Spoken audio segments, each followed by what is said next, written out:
Hello friends. आज हम बात करने वाले हैं डायमेंशनल फॉर्मूले के बारे में। सबसे पहले हम ये समझते हैं कि ये डायमेंशनल फॉर्मूला होता क्या है।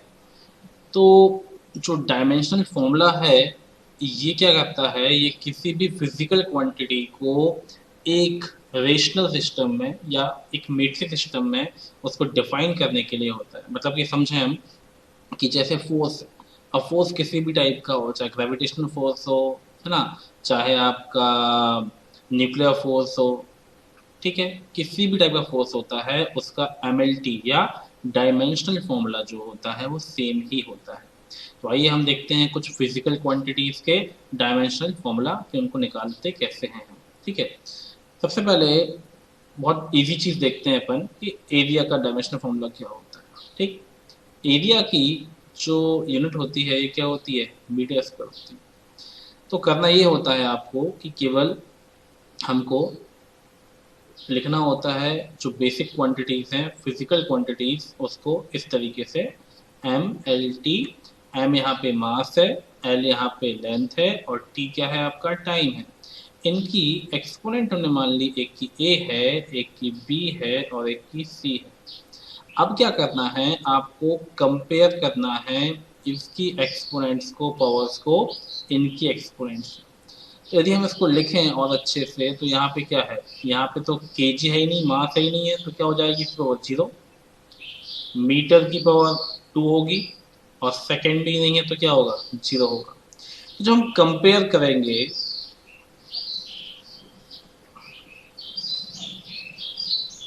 तो क्या मिलेगा आपको कि ए कितना हो जाएगा, जीरो, बी हो जाएगा टू और सी हो जाएगा जीरो।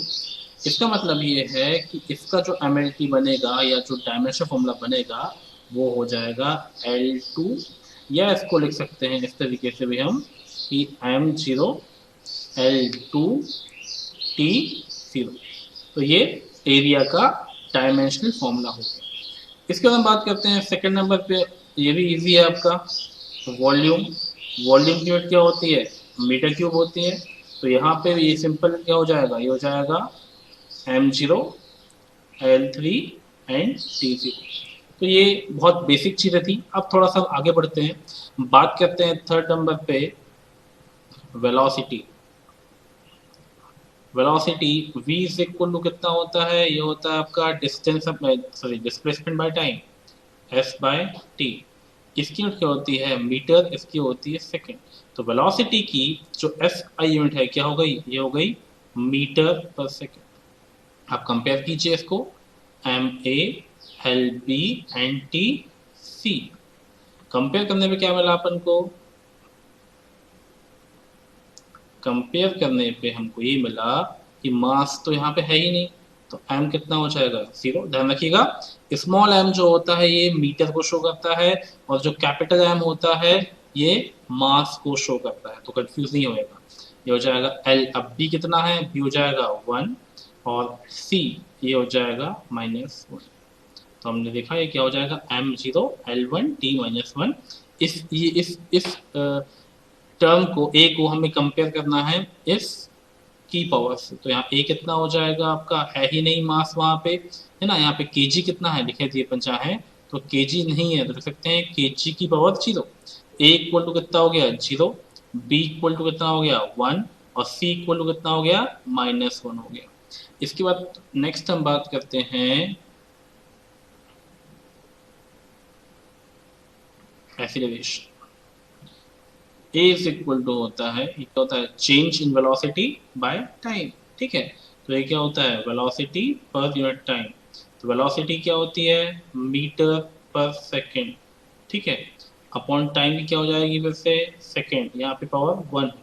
जब ये ऊपर आएगा तो क्या हो जाएगा, ये हो जाएगा एम एस माइनस टू। यहाँ भी देखें आप तो केजी नहीं है, तो केजी कितना हो जाएगा, जीरो। जब हम कंपेयर करेंगे इसको, ठीक है, तो कंपेयर करने से क्या मिलेगा आपको कि एम जीरो एल वन और टी माइनस टू, आप इसको सिंपल फॉर्म में एल टी माइनस टू भी लिख सकते हैं। नेक्स्ट है यहाँ पे थोड़ा सा आगे बढ़ते हैं अपन। फोर्स, फोर्स का जो फॉर्मूला होता है ये होता है mass into acceleration. F is equal to कितना हो जाएगा, ये हो जाएगा एम ए। अब देखिए फोर्स की यूनिट क्या होती है, न्यूटन, जो कि फोर्स क्या है, फोर्स आपकी एक डिराइव्ड क्वांटिटी है ना, ये एक न्यूटन जो है वो डिराइव्ड क्वांटिटी है। और मास की होती है कितनी, ये होती है केजी। एक्सीलरेशन की होती है मीटर पर सेकेंड स्क्वायर। जब कंपेयर करेंगे तो क्या हो जाएगा, ये हो जाएगा m1, केजी वन है यहाँ पे, L1 मीटर बने यहाँ पे, और T-2 लिख सकते हैं इसको ML-T-2। ये हो गया फोर्स का डायमेंशनल फॉर्मूला। ठीक है, अब इसी तरीके से हम देखते हैं, आगे बढ़ते हैं, वो आपका है मोमेंटम। मोमेंटम को शो करते हैं P से। मोमेंटम होता है हमेशा मास इनटू वेलोसिटी। ओके, तो मास की यूनिट क्या होगी, ये हो जाएगी केजी, और वेलोसिटी की मीटर पर सेकेंड। तो ये एक्चुअल में क्या हो जाएगा, ये हो जाएगा केजी मीटर पर सेकेंड। यदि इसको अपन कंपेयर करें तो क्या मिलेगा, ये मिलेगा m1 L1 T-1। तो ये हो गया हमारे मोमेंटम का डायमेंशनल फॉर्मूला। अब आगे बढ़ते हैं और हम देखते हैं कि बाकी जो थोड़ी सी टफ क्वांटिटीज हैं। देखिए धीरे धीरे जैसे जैसे वीडियो आगे बढ़ रहा है मैं आपको स्टेप बाय स्टेप बता रहा हूँ कि सारी जो फिजिकल क्वांटिटीज हैं उनके फॉर्मूले हम कैसे बनाएंगे। नेक्स्ट है यहाँ पे एनर्जी। एनर्जी का फॉर्मूला होता है, एनर्जी हो या वर्क हो, इन दोनों का मैथमेटिकल फॉर्मूला जो होता है वो होता है E इज इक्वल टू या W is equal to force, है ना, फोर्स इनटू डिस्प्लेसमेंट। यहाँ S डिस्प्लेसमेंट है, सेकंड नहीं है। तो फोर्स की जो यूनिट होती है ये होती है न्यूटन, और डिस्प्लेसमेंट की होती है मीटर। और एनर्जी या वर्क की यूनिट क्या होती है, जूल। देखिए जूल आपकी एक डिराइव्ड क्वांटिटी है, हमने उसको बेसिक में कन्वर्ट करना है, तो अब न्यूटन भी क्या है, भी आपका बेसिक क्वांटिटी ही है। ठीक है, तो अब एक चीज देख सकते हैं कि जो फॉर्मूला है यहाँ से कैसे बनेगा। तो हमने लिख दिया E is equal to F into S. इस एफ को हम लिख सकते हैं m इंटू ए और s जब होता है। मास का यूनिट क्या होती है, ये होती है केजी। इसकी होती है एक्सीलरेशन की होती है मीटर पर सेकंड स्क्वायर, और जो डिस्प्लेसमेंट है इसकी होती है मीटर।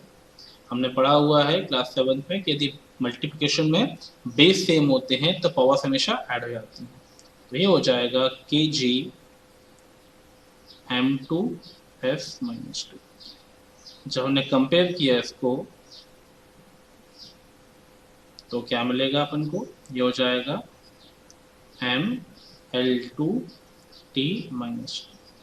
ठीक है, ये आपका एनर्जी का डायमेंशनल फॉर्मूला हो गया। ध्यान रखिएगा एनर्जी किसी भी टाइप की हो उससे कोई मतलब नहीं हमको, कि एनर्जी का जो MLT है वो इतना ही होगा, डायमेंशनल फॉर्मूला इतना ही होगा। अब इसके बाद हम बात करते हैं, वो है आपका पावर। तो पावर क्या होता है, ये होता है वर्क अपॉन टाइम। ठीक है, P is equal to W by T। इसको रिड्यूस कर सकते हैं अपन F into S upon T. F का फॉर्मूला क्या होता है, हम जानते हैं MAS बाय टी। अब लिख सकते हैं अपन P is equal to M। तो M की यूनिट क्या हो जाती है, मास की केजी, एक्सीलरेशन की मीटर पर सेकंड स्क्वायर, और डिस्प्लेसमेंट की मीटर, और टाइम की सेकंड। तो ये हो जाएगा K ji m2s-2 by S. जब ये एस यहाँ से ऊपर आएगा तो पावर जो है अभी किसमें, प्लस में है, ऊपर आएगी किसमें जाएगी, माइनस में। तो ये हो जाएगा के जी m2s-3। अब कंपेयर करें इसको अपन, तो क्या मिलेगा आपको, ये हो जाएगा Ml2T माइनस 3। इसका एक और तरीका है, एक और मेथड होती है इसको निकालने की, यदि आप वो चाहें, जब आपसे बनने लगेगा तो आप उससे बहुत इजीली कर लेंगे, इसमें कुछ टफ चीज़ नहीं। ठीक है, जैसे मैंने लिखा कि पावर इज इक्वल टू होता है वर्क या एनर्जी अपॉन टाइम। तो आप यहाँ पे यदि आपको वर्क एनर्जी का जो निकाला अपन ने, यदि आपको ये फॉर्मूला याद है तो आप इसको डायरेक्टली पुट कर सकते हैं। जैसे कि हो जाएगा Ml2T माइनस 2 और नीचे कितना आएगा केवल आपका T1। जब ये नीचे से ऊपर आएगा तब भी सेम फॉर्मूला बन जाएगा कि P इज इक्वल टू हो जाएगा Ml2T माइनस 3। तो ये हो गया पावर का डायमेंशनल फॉर्मूला। अब इसके बाद हम आगे देखते हैं और बात करते हैं कुछ फिजिकल क्वांटिटी। चलिए अब आगे बात करते हैं हम यहाँ पे, जो हमारा नेक्स्ट फिजिकल क्वांटिटी है वो है प्रेशर। ठीक है, तो प्रेशर का जो फॉर्मूला है वो क्या हो जाएगा, हम जानते हैं कि P इक्वल टू होता है फोर्स अपॉन एरिया। तो P equal to F by A. F को हम लिख सकते हैं कैसे, सिंपल फॉर्म में m into A by A. m mass है, ए यहाँ पे एक्सीलरेशन। तो P इक्वल टू हो जाएगा आपका, ये जो फॉर्मूला बनेगा kg, ए का हो जाएगा मीटर पर सेकेंड स्क्वायर और ए का हो जाएगा मीटर स्क्वायर। तो एक से एक m कट गया, ये हो जाएगा kg m-1 f-2। तो इसको जब हम कंपेयर करें तो क्या मिलेगा हमको, ये मिलेगा ml-1 t माइनस 2। ठीक है, तो ये क्या हो गया, ये प्रेशर का फॉर्मूला हो गया ml-1 t माइनस 2। इसके बाद जो है वो है मोमेंट ऑफ फोर्स, जिसको हम क्या बोलते हैं, इसको बोलते हैं अपन टॉर्क या कपल। ठीक है, तो इसका फॉर्मूला जो होता है ये होता है हमेशा फोर्स इनटू परपेंडिकुलर डिस्टेंस। तो फोर्स का फॉर्मूला होता है, लिख सकते हैं अपन ma, और डिस्टेंस कैसे भी हो, चाहे परपेंडिकुलर चाहे कैसे भी, उसकी यूनिट क्या होती है, केवल मीटर ही होती है। तो यहाँ पे जाएगा मीटर। m का हो जाएगा kg, ये हो जाएगा ms-2, और ये जो है डिस्टेंस का ये मीटर ही रहेगा। तो टॉर्क का क्या हो जाएगा, ये हो जाएगा kg m2 f-2। ओके, क्या हो गया आपका टॉर्क का kg m2 f-2। जब कंपेयर करेंगे तो ये हो जाएगा ml2 t माइनस 2।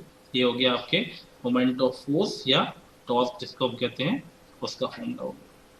नेक्स्ट है हमारे पास यहाँ पर, जिसका नाम है ग्रेविटेशनल कांस्टेंट। ये काफ़ी इंपॉर्टेंट है, एग्जाम में पूछ लेते हैं इसको। ठीक है ना, तो ग्रेविटेशनल कांस्टेंट का ये थोड़ा सा समझिएगा अच्छे से, ये इंपॉर्टेंट चीज़ है। हम जानते हैं कि न्यूटन के लॉ से F इज इक्वल टू होता है g m1 m2 upon R square. F force है, g ग्रेविटेशनल कांस्टेंट है, m1 m2 दोनों मासेस हैं और ये डिस्टेंस है। ओके, सो यहाँ पे हमको g निकालना है, तो यदि हम उसको रिड्यूस करें, इसको हम ट्रांसफॉर्म करें तो क्या मिलेगा, g is equal to F R square upon m1 m2।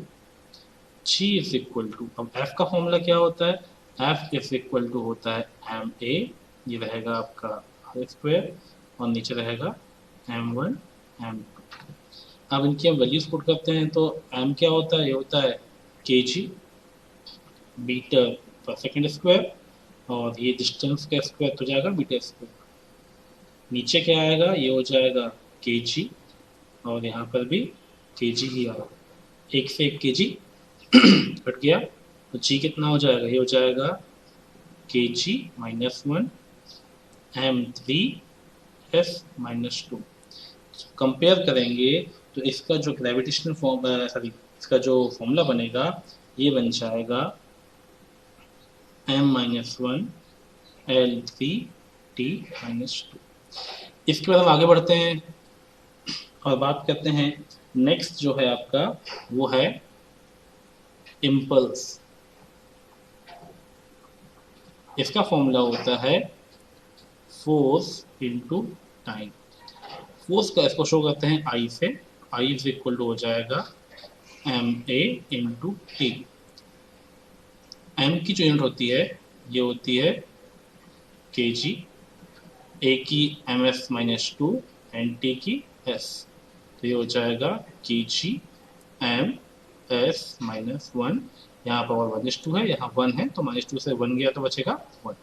जब कंपेयर करेंगे तो ये हो जाएगा M L T minus one. Next है आपका स्ट्रेस। तो स्ट्रेस का जो फॉर्मूला होता है ये होता है लोड अपॉन एरिया। लोड का मतलब भी होता है फोर्स। तो जो प्रेशर का फॉर्मूला है वही इसका है, देख लेते हैं अपन। इसको शो करते हैं सिग्मा से, ये हो जाएगा F upon A. F is equal to होगा एम ए और अपॉन ए।